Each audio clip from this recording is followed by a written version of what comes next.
Okay, चलिए 10 के दमदार ट्रेड्स में अब हमारे साथ वीरू और मेरे साथ पिछले शो से प्रकाश काबा सर बने हुए हैं, साथ ही निर्मल बैंक से विकास सालुंके और सेंट्रल ब्रोकिंग के नीलेश जैन भी जुड़ेंगे टॉप ट्रेड्स के साथ। कमाई वाले सेक्टर्स और शेयर्स पर बात करने के लिए हम बात करेंगे सुदीप बंदोपाध्याय से, टेक्निकल्स पर बात करेंगे केडियानॉमिक्स से फाउंडर सुशील केडिया से, टाइटन के नंबर्स पर टाइटन के सीएफओ अशोक संथालिया से एक खास चर्चा होगी। एक नज़र मार्केट पर जरा, और निफ्टी में अब रिकवरी आ रही है वापस, 25,700 के ऊपर आए हम। लोअर लेवल से ध्यान रखिएगा, डे लो करीब करीब 25,685 का था। काफ़ी स्टॉक्स हैं जहां पर प्रेशर है, इसमें सबसे ऊपर हीरो मोटो, हालांकि अब हीरो इंडेक्स का हिस्सा नहीं है लेकिन फिर भी प्रेशर है स्टॉक में, आज करीब करीब 3% नीचे। इंडेक्स वाले स्टॉक्स में टाटा कंज्यूमर, पावर ग्रिड, कोल इंडिया, इटर्नल, ये कुछ स्टॉक्स हैं जहां प्रेशर है। भारतीय एयरटेल में तेज़ी करीब करीब 2-2.5% ऊपर। एफएनओ स्टॉक में आज का stock of the day without a doubt Hitachi Energy 12.5% ऊपर। अब GMR airport 2.5%, Indus tower, PB Fintech, ये कुछ और स्टॉक्स हैं जहां पर इस समय आपको बाइंग दिखाई देगी। वीरू जी, ये थी अब तक की बाजार की छोटी सी समरी। अब एक काम करते हैं, पहले ट्रेड्स पिक कर लेते हैं, उसके बाद मैनेजमेंट से मुखातिब होना है हमको। प्रकाश सर, गुड मॉर्निंग। एक बार फिर से आपके दो ट्रेड्स क्या रहेंगे इस वक्त के? सुबह मैंने एक ट्रेड किया था मैक्स फाइनेंशियल, उसका टारगेट था 1580, वो तो अचीव हो गया, 1582 पे ट्रेड करा। अब इसका टारगेट मैं 1600 और 1620 कर लूंगा। फर्स्ट टेक्निकल टारगेट 1600, स्टॉप होगा 1570 का, तो ब्रिस्क रेशियो अब भी फेवर में। सेकंड से जो मुझे पसंद है, आई थिंक वो है एसबीआई कार्ड। बहुत ही बढ़िया बेस बना हुआ है, यहीं से एक अपो मिलना चाहिए। 895.50 के आसपास ट्रेड कर रहा है, 890 का स्टॉप लगा है, सिर्फ 5 रुपए का। मेरे हिसाब से टारगेट 912 से 915, ये जोन है, वहां तक जाना चाहिए SBI card. Okay, SBI card sir. Nilesh ji, आपके दो trades. Morning Virendra ji, morning सभी को। देखिए, खरीदारी पर फोकस है, दोनों स्टॉक बाय साइड में। सबसे पहले खरीदने की सलाह होगी, यहाँ पर जो हमें पसंद आ रहा है वो है पॉलिसी बाजार। काफी अच्छा बेस फॉर्मेशन यहाँ पे बनता हुआ नजर आ रहा है। काउंटर में एक निचले स्तरों से रिकवरी के चलते high top and high bottom formation भी बन रहा है। तो पॉलिसी बाजार में ऊपरी स्तरों पर हमें यहाँ से 1900 और 1930 तक की अपसाइड देखने को मिल सकती है। 1810 1810 का स्टॉप लॉस रखना होगा। 1900 और 1930 के दो टारगेट्स के लिए पॉलिसी बाजार इस पर्टिकुलर काउंटर को खरीदने की सलाह। इसके अलावा देखिए, टायर स्पेस में काफी अच्छा momentum across all tyre stock देखने को मिल रहा है। अपोलो टायर इसमें से हमारी प्रीफर्ड बेट है, जहां पर हमें ऐसा लग रहा है कि और भी अपमूव कंटिन्यू होता हुआ नजर आना चाहिए। 545 तक की अपसाइड यहाँ पर देखने को मिल सकती है एंड 512 का स्टॉप लॉस रखना होगा। 545 के टारगेट के लिए अपोलो टायर को भी लॉन्ग करने की सलाह होगी। ओके, चलिए विकास सालुंके को जोड़ लेते हैं। विकास जी, गुड मॉर्निंग। विकास जी, आपकी ट्रेड्स। गुड मॉर्निंग अनुज जी। देखो, ओवरऑल सेटअप थोड़ा सा यहाँ पे वॉलेटिलिटी देखने मिल सकती है मार्केट में, लेकिन मेरे दोनों भी बाय साइड के काउंटर लेंगे। पहले तो बैंकिंग से कोटक बैंक मुझे स्ट्रांग लग रहा है। कल एक मुझे लगता है कि एक बॉटम करके वापस ऊपर आते हुए देखने मिल रहा है। 2090 का स्टॉप लॉस यहाँ पे रिकमेंड करूंगा। ऊपर में 2170 का टारगेट मुझे कोटक बैंक में वापस आते हुए देखने मिल रहा है। तो कोटक बैंक यहाँ पे अच्छा लग रहा है। और दूसरा मेरा एसआरएफ मुझे स्ट्रांग लग रहा है। कल इंपॉर्टेंट रिट्रेसमेंट सपोर्ट होने के बाद वहां से एक अच्छी पुल बैक रैली देखने मिली, तो 2910 के स्टॉप लॉस से एसआरएफ को यहाँ पे बाय किया जा सकता है। ऊपर में जो टारगेट देखने मिलेंगे 3100 के आसपास के टारगेट यहाँ पे एसआरएफ में आते हुए देखने मिल सकते हैं। और यहाँ पे एक डिस्क्लोजर रहेगा, हमने हमारे क्लाइंट को भी ये दोनों जो कॉल है वो हमने रिकमेंड कर चुके हैं, तो दोनों में हमारी बाइंग पोजीशन रिकमेंड यहाँ पे निर्मल बैंक में दी हुई है। ओके, चलिए अब हम बात करते हैं टाइटन के नंबर्स की। दूसरी तिमाही में कंपनी का मुनाफा, आय और एबिटा अनुमान से बेहतर आया, हालांकि मार्जिन में थोड़ा प्रेशर है। रेवेन्यू 25% बढ़ा और मुनाफा करीब 43% बढ़ा है। वहीं अनुमान से कम थोड़ा सा मार्जिन में ग्रोथ है। हमारे साथ टाइटन के सीएफओ अशोक संथालिया मौजूद हैं। अशोक जी, गुड मॉर्निंग। अशोक जी, एक चीज़ मैं समझना चाहूँगा, ये जो इतना बड़ा रेवेन्यू में जंप आया है, ये इसमें कितना बड़ा हिस्सा प्योरली सिर्फ इस बात का है कि गोल्ड के प्राइसेस ही बढ़ गए हैं? और मैं मतलब जो चीज़ जानना चाह रहा हूँ कि जो ओवरऑल सेल्स वॉल्यूम है और जो सेल्स का जो नंबर है, उसमें क्या कुछ डिस्पैरिटी है? तो नमस्कार अनुज जी। हम हमेशा जब वॉल्यूम की बात करते हैं तो हम कस्टमर के नंबर की बात करते हैं कि नंबर ऑफ बायर ग्रो कर रहे हैं कि नहीं, while typically volume kg and ton से भी हो सकता है। तो वॉल्यूम हमने कॉल आउट किया है, बायर ग्रोथ में भी प्रेशर है और ऑफ कोर्स जो टिपिकल केजी टन वॉल्यूम में भी डी ग्रोथ है। सो ये typically ticket size led growth है, जहाँ पे average ticket size has gone up, number of buyers have not gone up. So to that extent आप ये बोल सकते हैं कि growth अच्छी रही है, बट हमको और खुशी होती है कि अगर ज़्यादा से ज़्यादा कस्टमर भी आते हैं। लेकिन फेस्टिव सीजन की अगर बात करें उसके बाद we have seen change in that. Now customers are also coming in.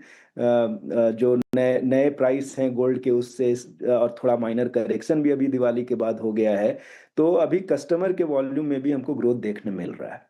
Okay अच्छा अशोक जी, एक चीज़ और मैं पूछना चाहूँगा कि जो गोल्ड के प्राइसेस इतने ऊपर आ गए हैं, इसके बाद क्या एक बिहेवियर शिफ्ट है कि बात हो रही थी कि अब ज़्यादातर लोग अपनी पुरानी ज्वेलरी लाकर उसको पिघलाकर नई ज्वेलरी बनवा रहे हैं instead of straight away going for new jewellery. ऐसा भी कुछ आप मिक्स में चेंज देख रहे हैं क्या? टाइटन एंड तनिष्क हमेशा एक एक्सचेंज प्रोग्राम रन करता है जो कि इंडस्ट्री का गोल्ड स्टैंडर्ड है in terms of transparency and customer experience. हमने ज़रूर एक ऑफर और कैंपेन आप बात करें तो सितंबर के एंड से शुरू किया है, जिसको काफ़ी सफलता मिली है। तो हमारा जो percentage sourcing gold exchange programme के थ्रू होता था उससे काफ़ी इजाफा हुआ है उसमें। एंड आई थिंक जब गोल्ड प्राइसेस हाई हैं और अभी वेडिंग भी सीज़न आ रहा है, एक्सचेंज प्रोग्राम को फेवर करते हैं कस्टमर कि वो सोना भी लेके आएँ और कुछ पैसा और उस हिसाब से अधिक बाइंग कर पाएँ। अशोक सर नमस्कार, वीरेंद्र बोल रहा हूँ। और एक प्रश्न जो मैंने आपसे लगभग 2 क्वार्टर पहले किया था सर, कि जी उस वक्त तो गोल्ड 80-85 था सर, मतलब आप समझिए मैंने आपसे पूछा था कि लोअर कैरेट्स पे क्या आप आ रहे हैं। सर अभी का ट्रेंड देखते हुए क्या लग रहा है? लोअर कैरेट्स पे बाइंग अच्छी है, स्टडेड ज्वेलरी पे बाइंग अच्छी है, डायमंड की तरफ क्लाइंट शिफ्ट कर रहा है, कंज्यूमर शिफ्ट कर रहा है, थोड़ा इस पर टिप्पणी करेंगे आप? 18 कैरेट और 14 कैरेट, 18 कैरेट की एक्सेप्टेबिलिटी अब काफ़ी अच्छी हमको देखने मिल रही है। नहीं तो इंडिया में टिपिकली 22 कैरेट का ज़्यादा रुझान हमेशा रहा है, लेकिन अब 18 कैरेट की तरफ काफ़ी लोगों का ध्यान है। एंड इवन 14 कैरेट जो हम इंट्रोड्यूस कर रहे हैं, लेकिन अभी भी ये साइजेबल पोर्शन हमारी इन्वेंट्री का नहीं है, क्योंकि टाइम लगता है, लेकिन पिछले 4-5-6 महीने से उस पर काफ़ी काम हो रहा है। To that extent it will help customer. और फिर दूसरा लाइट वेट ज्वेलरी पे भी हम काफ़ी कई सालों से काम कर रहे हैं। Gold prices have been on the run up for last 3-4 years in a way. तो light weight, lower caratage both are kind of getting accepted by the customer. Gold price अधिक होने की वजह से नंबर ऑफ कस्टमर में issue है growth में, जबकि स्टडेड ज्वेलरी में पिछले 5-6 क्वार्टर से हम देख रहे हैं गोल्ड ज्वेलरी की तुलना में number of customer growth better है। कॉइन साइड जो कि इन्वेस्टमेंट लेड परचेज है, वो पिछले 6-8 क्वार्टर से काफ़ी अच्छे ग्रोथ पर है और उसका परसेंटेज हमारे पोर्टफोलियो में भी बढ़ता जा रहा है, जो कि कंप्लीटली इन्वेस्टमेंट लेड है और वहाँ पे कंज्यूमर ग्रोथ काफ़ी अच्छी है। सर ये मैं एक प्रश्न पूछना चाहूँगा, पता नहीं ठीक है कि नहीं, बट सिल्वर सेगमेंट में क्या इस वक्त इस बार स्थिति रही? आई मीन चांदी ने कैसा आपके लिए कंट्रीब्यूट किया इस बार? हमारा बहुत छोटा हिस्सा है।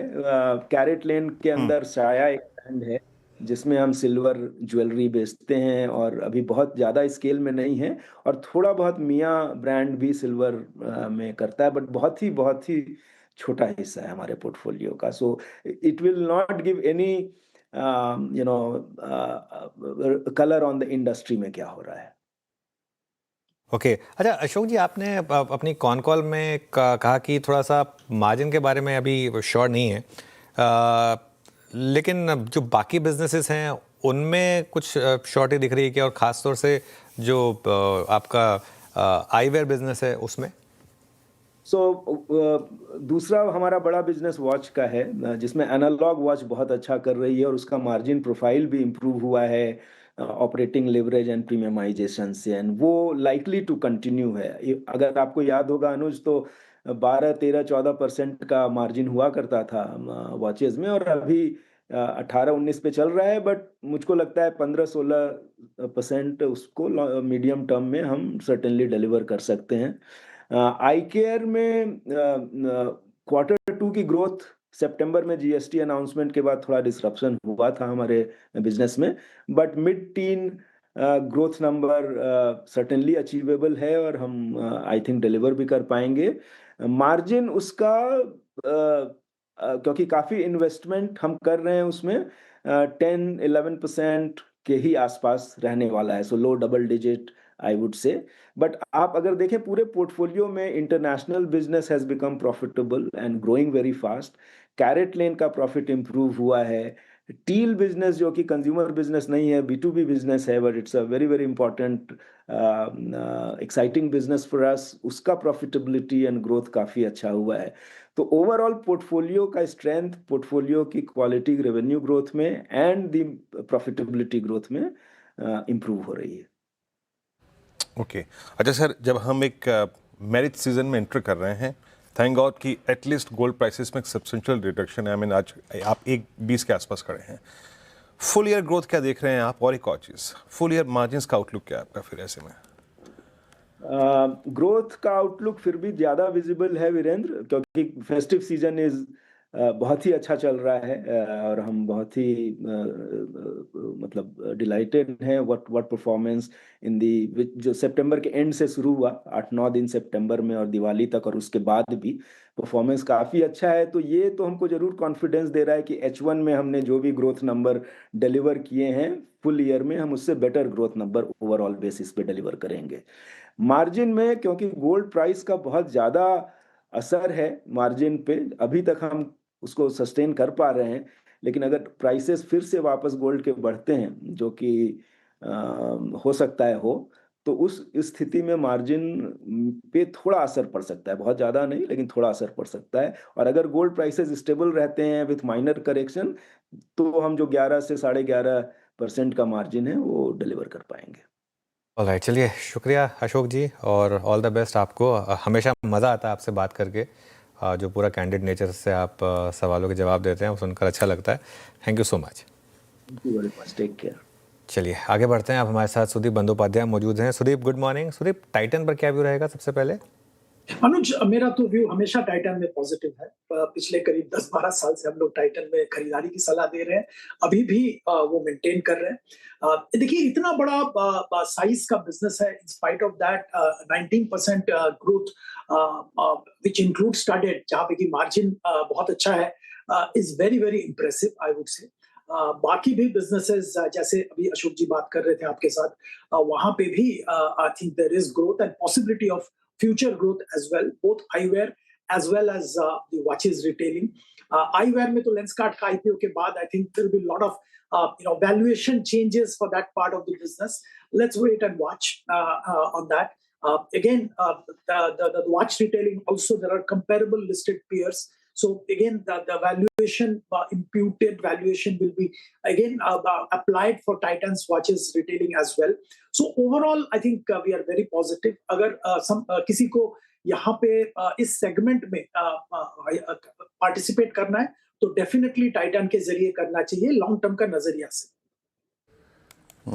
सुदीप जी, ऑटो में आज अच्छी खासी डिप है, मतलब टेक्निकली तो मैं इसे डिफाइन भी कर सकता हूँ, लेकिन अभी ये डिप इतना रीजनेबल है कि आप किसी स्टॉक में एंट्री या फिर किसी स्टॉक में बाइंग की सोच रख रहे हो? आपका ऑटो पर व्यू और कोई प्रेफर्ड स्टॉक इस प्राइस पे? किरण जी, देखिए, ऑटो में हमारा preferred stock Mahindra and Mahindra रहा है पिछले करीब 2 साल से। अभी भी M&M continues to be our favourite stock.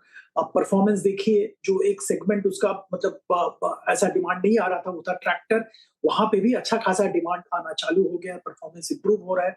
SUV में तो दिग्गज प्लेयर है ही, बहुत अच्छा परफॉर्मेंस दिखा रहे हैं। इलेक्ट्रिक व्हीकल जो कि नया सेगमेंट है, numbers will not show the picture, but अच्छा प्रदर्शन कर रहे हैं और वहां पे भी बहुत सारी उम्मीदें बनी हुई है। तो M&M will be our top pick at this stage. Second, I would prefer Maruti. If somebody is long term के लिए सोच रहे हैं, तो मारुति में जरूर नजर रखना चाहिए। In spite of being a behemoth with around 40% market share, I think ये GST cut has given them a fresh lease of life and इनका पर कामकाज अच्छा हो रहा है। रिकॉर्ड डिमांड फेस्टिव सीजन में देखने को मिला था और हम लोग उम्मीद करते हैं कि आने वाले दिनों में भी डिमांड जबरदस्त रहेगा। तो मारुति लॉन्ग टर्म के लिए अभी भी ठीक लग रहा है। चलिए, मारुति लॉन्ग टर्म के लिए भी ठीक लग रहा है। सुदीप जी, बहुत बहुत शुक्रिया आज हमारे साथ जुड़ने के लिए। आगे बढ़ते हैं। अब मार्केट में थोड़ी सी अभी भी गिरावट है। हमारे साथ केडियोनॉमिक्स के फाउंडर सुशील केडिया जुड़े हैं, उनसे समझते हैं कि उन्हें मार्केट का टेक्सचर कैसा लग रहा है। Sushil ji, good morning. Good morning. Stock से शुरुआत करें या इंडेक्स से? बताइए, कहाँ ज़्यादा अच्छा ट्रेड मिल रहा है आपको? मलाई स्टॉक्स में है, इंडेक्स में छाछ है। स्टॉक से शुरू करो। चलिए, तो स्टॉक से शुरुआत करते हैं फिर। तो आपकी टॉप कॉल्स क्या होंगी इस समय, लॉन्ग या शॉर्ट? लॉन्ग्स बहुत ज्यादा संख्या में है और नए कई सारे शॉर्ट्स आए हैं। कुछ सप्ताह से हमने शॉर्ट्स के ऊपर बात नहीं की। पहला शॉर्ट लार्सन एंड टूब्रो में आज ट्रिगर आ गया। कलेजा थामिए, ये मेरी बात नहीं है, चार्ट की बात है।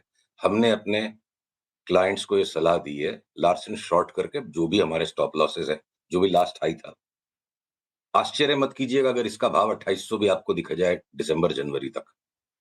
फिर बजाज फाइनेंस में शॉर्ट सेल का ट्रिगर आ गया, मारुति में शॉर्ट सेल का ट्रिगर आ गया। अभी तो मैं इंडेक्स बेस्ड स्टॉक्स की बात कर रहा हूं और एक एक करके मुथुट मन्नापुरम की तर्ज पे श्रीराम फाइनेंस जितना जोर से उछल रहा है, ये चोलामंडलम उछल रहा है, ये दिया बुझने के पहले की फड़फड़ाहट है।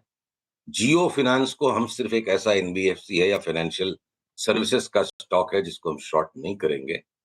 और बाकी ये जितनी भी टिपिकल फाइनेंसिंग कंपनीज है, एक एक करके इनमें भी आगे अगले 10-15 दिन में शॉर्ट सेल सिग्नल्स आएंगे। रे मुथुट मन्नापुरम कितने नीचे जाएंगे, इस आंकड़े को अभी हम जोड़ेंगे नहीं। अब ऑटोज में से अगर एक मारुति शॉर्ट हो गया, मेटल्स में से हिंडाल्को में भी शॉर्ट सेल का सिग्नल आ गया। देखिए, सब वॉलेटाइल स्टॉक्स हैं, बहुत छोटी साइज में शुरू में पोजीशन ली जाती है और जब सौदा फेवर में आता है तो बढ़ाया जाता है।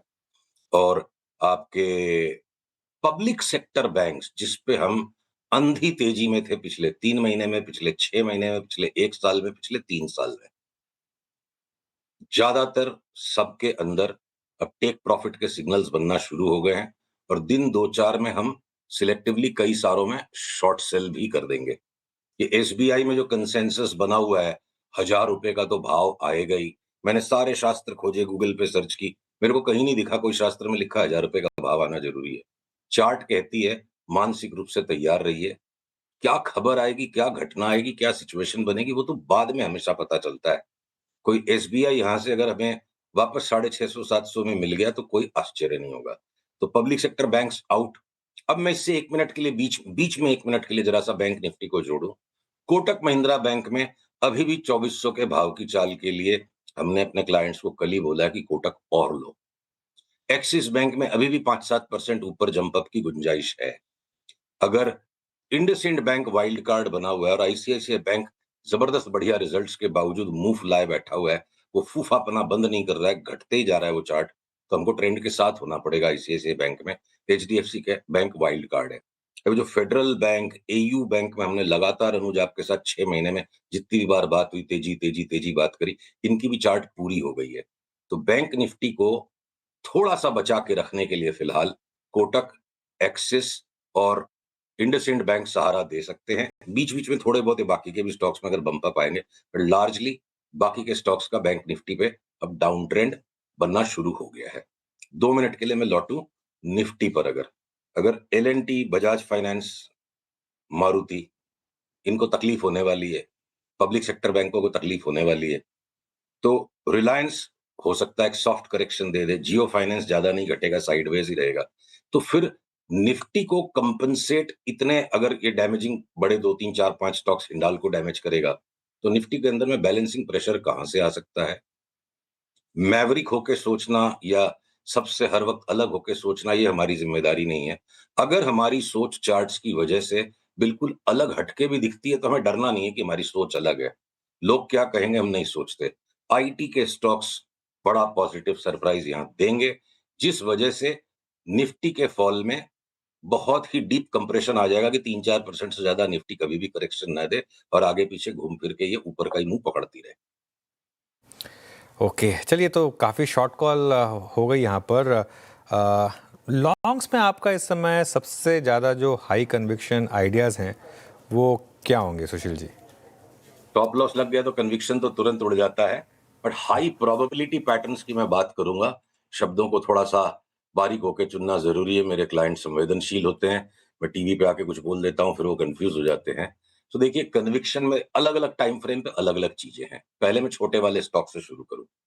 अब जैसे आपके आलोक इंडस्ट्रीज या ये आपके HFCL या आपके SW solar, the so called nobody's जो पड़े हुए हैं, या आपके इवन सुजलॉन, जैसे हमने कोई समय पे यस बैंक वोडाफोन पे दांव लिया तो बोले कचरा वाले स्टॉक से, तो कचरे के भाव में मिल रहे हैं, अभी कचरे का भी दिन आएंगे। तो ये तीन तो जुड़ गए नॉन एंटिटी टाइप के स्टॉक्स में, जिसमें मल्टी बैगर मूव्स हम देखते हैं। मल्टी बैगर मूव का मतलब है 1.5 साल का व्यू, कि HFCL 2.5 गुना हो जाए, आलोक इंडस्ट्रीज 3 गुना हो जाए, आपका SW सोलर 5 गुना हो जाए, उस तरह की चाल है, तो ट्रेडिंग नहीं करनी।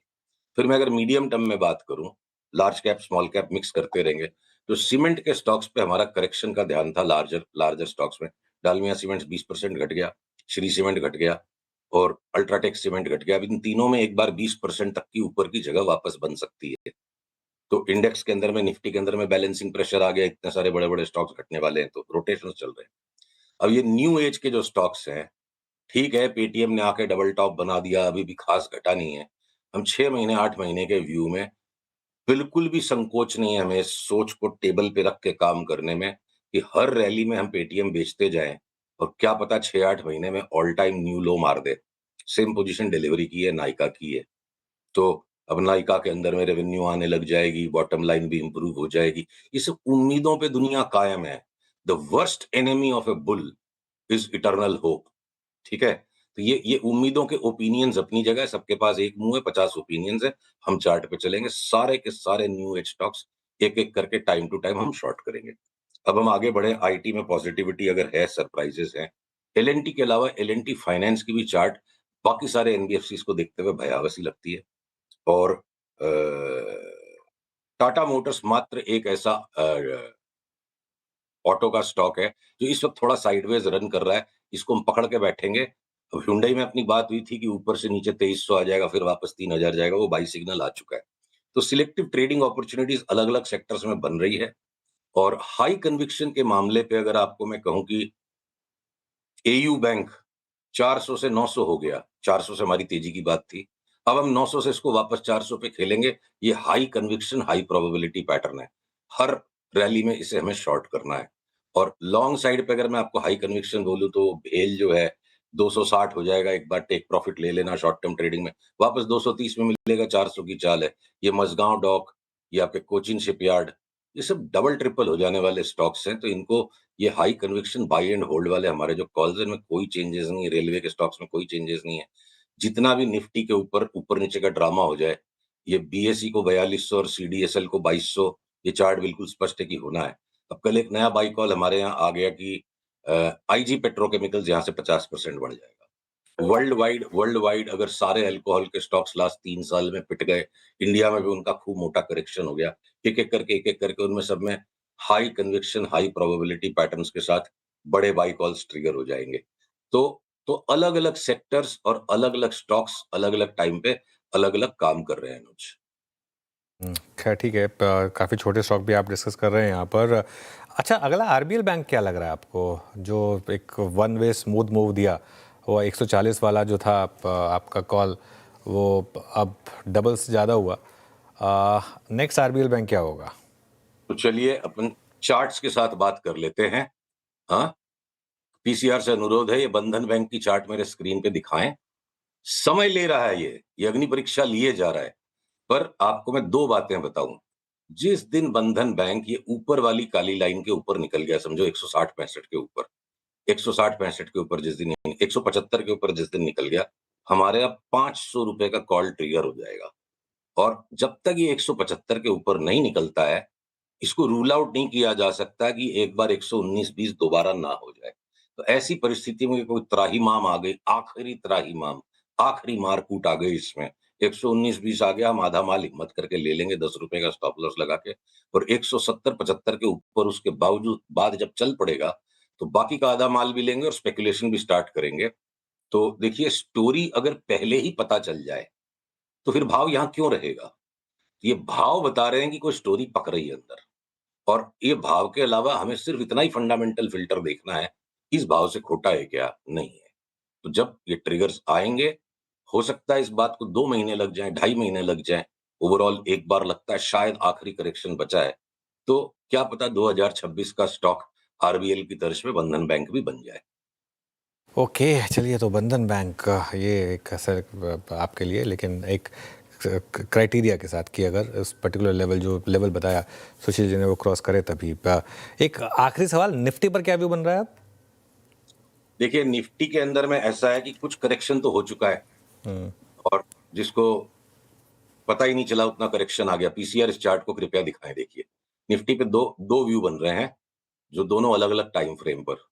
तो देखिए, वीकली चार्ट अभी अगर आपके स्क्रीन पे दिख रही है तो लास्ट वीक का कैंडल और उसके प्रायर वीक का कैंडल दोनों ग्रेवस्टोन दोजी थे। बहुत रेयरली ऐसा होता है कि 2 कंसेक्यूटिव ग्रेवस्टोन दोजीज कम। ये बड़ी सीरियस चेतावनी होती है कि इंडिविजुअल स्टॉक्स में कुछ भी दिख रहा है और माहौल आपको ट्रम्प आ गया, ये आ गया, तो जम के माल दे गया है। और उसके अलावा नीचे ये 24,880 से जो चाल आई थी, ये सिर्फ एक रैली पैटर्न है। तो यहाँ से 2 संभावनाएं बनती हैं। या तो देखो ये संभावना, रुको आप, मैं 1 सेकंड के लिए रुको, मैं फ्रेश ड्रॉ करता हूं। तो ग्राफिकली रिप्रेजेंट करना सबसे बेस्ट है चार्ट्स को। या तो देखो हम ये वाला रास्ता ले लेंगे, ठीक है, कि एक बार हम 25,500 तक आए, और या फिर हो सकता है कि हम एक बार पूरा 24,700 तक भी चले जाएं, पर उसके बाद वापस वही 27,800 की चाल बनेगी। इन दोनों के बीच में इतना पक्का है कि अगले 5, 7, 8 दिन और भी अभी निफ्टी में करेक्शन रह सकता है। पर निफ्टी के अंदर ही पूरी तरह से अपने माइंड को लगा दें, उसकी जगह अगर एलएनटी 30% गिरेगा तो निफ्टी कुछ भी करे, हम एलएनटी निफ्टी पे कम ट्रेडिंग करके हम इंडिविजुअल स्टॉक्स को लॉन्ग शॉर्ट करेंगे। देखिए, एक आसान बाजार होता है जहाँ कुछ भी कर लो पैसा बन जाएगा, और एक होता है बहुत चुन चुन के काम करना पड़ता है। तो निफ्टी पे आपने पूछा तो बताना जो हमें समझ में आता है मेरा कर्तव्य है, और साथ में आपके दर्शकों का ज्यादा लाभ हो जाए इसलिए बताऊंगा कि कभी निफ्टी समा बांधती है और कभी निफ्टी समा बिगाड़ती है। सो इंडेक्स इस वक्त कंफ्यूज करने का काम कर रहा है। ज्यादा फोकस स्टॉक्स पे करिए, चाहे लॉन्ग करना है चाहे शॉर्ट करना है, तो शायद ज्यादा पैसे मिल जाएंगे। चलिए, बहुत बहुत शुक्रिया सुशील जी। आपसे फिर अगले मंगलवार फिर जुड़ेंगे और कुछ और स्टॉक्स की बात करेंगे। आज हमारे साथ जुड़ने के लिए बहुत बहुत शुक्रिया। चलिए, एक काम करते हैं, आज के स्टॉक ऑफ द डे की बात करते हैं। आज का हीरो ऑफ द डे, आज सुबह हमने बिग स्टॉक में चर्चा भी की थी, हिताची 13% ऊपर है। आशीष के पास चलते हैं और एक बार इसको रिकैप करते हैं कि क्यों ये आज hero of the day. Ashish, good morning. Morning. देखिए, जबरदस्त तेजी देखने को मिल रही है। शुरुआती सत्र से अगर आप देखें तो बताए थे कि नतीजे काफी बढ़िया, 13% ऊपर फिलहाल के लिए स्टॉक कारोबार कर रहा है। अब खास बात है कि तिमाही के दौरान अगर आप देखें तो जो ऑर्डर इनफ्लोज है इसमें 14% की बढ़त आपको पिछले साल के मुकाबले देखने को मिली है। 2220 करोड़ के फ्लोज देखने को मिले, लेकिन टोटल ऑर्डर बुक बाजार को बढ़िया पसंद आई। 29,400 करोड़ की ऑर्डर बुक हो गई है और काफी सारे सेगमेंट्स हैं, सब हाई ग्रोथ सेगमेंट है। मिसाल के तौर पर अगर आप देखें तो गैस इंसुलेटेड स्विच गेयर्स है, एयर इंसुलेटेड स्विच गेयर्स हैं और लोकोमोटिव ट्रांसफॉर्मर्स, इन सेगमेंट्स में अगर आप देखें तो काफी ज्यादा ऑर्डर विंस यहां पर देखने को मिले। लेकिन खास बात है कि अगर आप इंडस्ट्रियल्स देखें, रिन्यूएबल्स देखें, तो इनका जो कंट्रीब्यूशन है ऑर्डर बुक में और ये बड़े हाई ग्रोथ सेगमेंट में काफी लगातार बढ़ता देखने को मिल रहा है। ट्रांसमिशन और ट्रांसपोर्ट, ये भी सेगमेंट ऐसा है जहां पर अगर आप देखें तो इनकी ऑपरेटिंग एफिशिएंसी का भी कमाल है। अब खास बात है कि नतीजा अगर आप देखें तो टॉप लाइन जरूर थोड़ी सी ब्रोकरेज हाउस के अनुमान के मुताबिक कम है, लेकिन अगर आप ऑपरेटिंग परफॉर्मेंस देखें तो इस बार क्योंकि एग्जीक्यूशन काफी बढ़िया देखने को मिला है और साथ में जो ऑपरेटिंग एफिशिएंसीज है इसका भी फायदा देखने को मिला। लेकिन खास बात है कि स्टॉक ऑलरेडी 13% चल गया है, लेकिन इसका जो कॉन कॉल है ये 7 नवंबर को 4 बजे होगा, तो देखना होगा कि उसके बाद मैनेजमेंट क्या गाइडेंस देता है।